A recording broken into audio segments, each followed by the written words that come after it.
What if I told you there's a way for you to never get into foreclosure? Would you believe me? Yeah, there is. I'm about to give you the red pill of how to never get into foreclosure. Let's jump right into it. So my name is Obi Jean Lewis, and I'm a foreclosure real estate agent, and I'm here to educate you and help you navigate yourself when it comes down to foreclosures. Let's jump right into it. Okay, having an emergency fund. So having an emergency fund is very ideal. You want to make sure you have anywhere between 3 to 6 months worth of saving. If you want to be real crazy about it, I'll say a year, because you want to have that cushion, because stuff happens in your life, right? And I have to put this out there for people. Buying tickets to the Miami Heat game, that's not an emergency. Flat tire or something like that because you have to go to work, okay, I get it. You know, you need to make it to work so that way you can make more money. Okay, that. But you really want to have an emergency fund because in the long run, it's going to help you out a lot. Trust me, take it from me. The next one. This seems very, very simple, but I got to let you guys know. Make your monthly mortgage payments. If you pay your mortgage, you won't go into foreclosure. Common sense, but people forget. But hey, easiest way for me when I have to pay bills and I forget, especially in the life of business and doing 1,000,001 things, put it on auto pay. So that way you never forget. Auto pay is very helpful when it comes down to paying bills. So remember, put it on auto pay. Pay your bills. Next, looking for early signs of foreclosure. Okay, if you know at your job you're not working as many hours as you used to, you got laid off, or your health, you got sick and you haven't been working. Those are some early signs of maybe, okay, in the next couple months, I may not be able to pay my mortgage.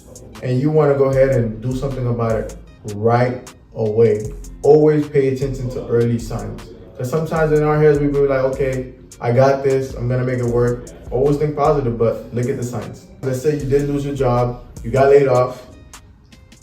Get another job, find a part-time job. Find a part-time job, because sometimes, and even if you did not lose your job and you do have a current job right now, and you need to make additional income, find a side gig, get a part-time job. You want that extra income. You want to make sure you're covering it. Sometimes we're too comfortable. We don't want to work additional hours. Rather the headache later facing foreclosure and accruing interest and being late on your mortgage payments, find a second job or come up with a side gig, maybe a hobby or something that you like, and you can turn that into some extra cash.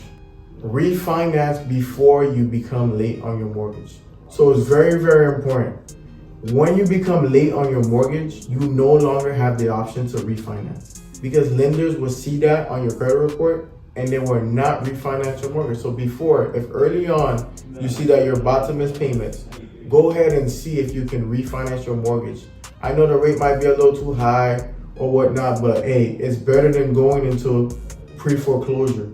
Especially if you have equity, refinance that, take some money out, and that way you'll have some money on the reserves and use that wisely rather than spending on, buying a new car or some new shoes or something like that. Put it to the side for a rainy day. Add that to your emergency fund.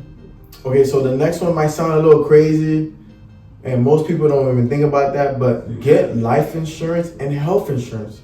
I got a crazy statistics for you guys. 100% of people die. I know, it's crazy. A lot of you probably never heard that before, but yes, it's true. 100% of people die. So what you want to do simply, life insurance and health insurance, the way I look at it, risk transfer. Like when you buy a car, especially if you got a loan on that car, they don't let you walk out without getting insurance, because they want to make sure they transfer that risk to the insurance company just in case you crash. So what did you want to do that for yourself or your spouse and your family? Let's say down the road, you get sick and you can no longer work. You want to make sure you have some type of plan put in place where you can get money from out of it. And worst case scenario, if you pass away, you don't want to give your family the burden or your spouse the headache of figuring out how they're going to pay the mortgage. You get some life insurance. And a lot of life insurance now these days, I did not know that. And through doing research, I found out have living benefits. A great way to have money into your pocket that can go ahead and help your family out in hard times. Rent out your house and move into an apartment. I know you're comfortable, you don't want to do that. But hey, sometimes that may be a great way to go ahead and make extra money. And if you look at it on the bright side, think of it as now you're becoming a real estate investor.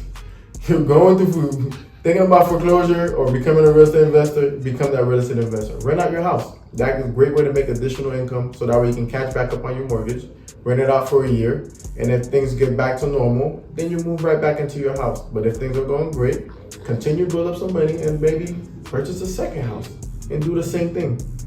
So renting out your house may not be a bad thing after all. It's super helpful. Lastly, cash out. Especially if your house has equity on it, you want to go ahead and sell that property before you get into missing payments and getting into foreclosure. Think of it as just downsizing, finding something that you can go ahead and afford and you won't have to worry about. Because times are getting stressful. The last thing you want to do is put more things on your plate to cause you more stress. So those are the ways to make sure you guarantee you never go into foreclosure. If you found this video helpful and it can help somebody else, make sure you go ahead and like, share, subscribe. My name is Omi, your foreclosure real estate agent, and where we talk nothing but foreclosures.